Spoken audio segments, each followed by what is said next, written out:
ఇంకా రేపు రేపు ఏడికి తీసుకుంటుందో ఈ పంచాయతీ దారి. ఇక స్థానిక ఎన్నికల్లో ఇద్దరు పిల్లల నిబంధన తొలగింపు. ఇక ఎందరు పిల్లలున్నా చేయొచ్చునట పోటీ.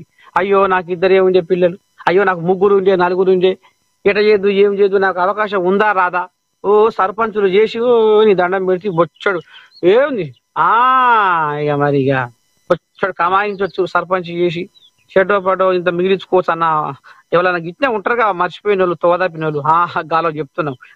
సర్పంచులు చేసి ఉన్నదంతా ఒడిపించుకొని పెళ్ళల మీద పుస్తపంటలు అమ్మి అప్పులు చేసి ఇలా అప్పులోడు ఇంటికి వచ్చిందంటే అరల దాచుకునే పరిస్థితి అయింది సర్పంచ్ కథ. ఇక చూడాలి మరి రేపటి సంది సర్పంచులకు కోలియాగలు ఎన్ని ముందరకు వస్తాయి, ఏం కథ ఎట సంగతి. ఇక స్థానిక సంస్థల కథ కూడా సుప్రీంకోర్టు ఏదో కథ బట్టబయలు చేసింది.